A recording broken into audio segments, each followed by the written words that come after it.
আপনারা কি জানেন, বৃন্দাবনের পবিত্র ভূমিতে অবস্থিত মদনমোহন মন্দির ভক্তদের হৃদয়ে এক বিশেষ স্থান দখল করে আছে।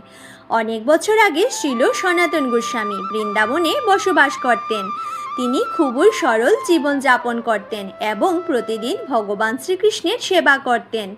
কিন্তু তার কাছে কোনো ধন সম্পদ ছিল না। তিনি ভগবানের জন্য শুধু শুকনো রুটি ভোগ হিসাবে দিতেন। একদিন ভগবান মদনমোহন স্বপ্নে এসে বলেন, সনাতন, তুমি যে ভালোবাসা দিয়ে আমাকে সাধারণ রুটি দাও তা আমার কাছে অমৃতের মতো। এই ঘটনা থেকে বোঝা যায় ভগবান ধন সম্পদ নয়, ভক্তের ভালোবাসারই সবচেয়ে বেশি গ্রহণ করেন। আরেকটি কাহিনী খুবই বিখ্যাত। এক ব্যবসায়ীর নৌকা যমুনা নদীতে আটকে যায়। অনেক চেষ্টা করেও তিনি নৌকাটি সরাতে পারেননি। তখন তিনি মদনমোহনজির কাছে প্রার্থনা করেন। অলৌকিকভাবে কিছুক্ষণের মধ্যেই তার নৌকা মুক্ত হয়ে যায়।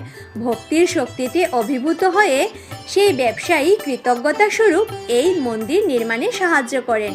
এইভাবে মদনমোহন মন্দির শুধু একটি ঐতিহাসিক স্থান নয়, এটি ভক্তি, বিশ্বাস এবং অলৌকিক লীলার এক জীবন্ত উদাহরণ। যে ভক্ত সত্যিকারের ভালোবাসা দিয়ে ভগবানকে ডাকেন, ভগবান অবশ্যই তার ডাকে সাড়া দেন। রাধে রাধে।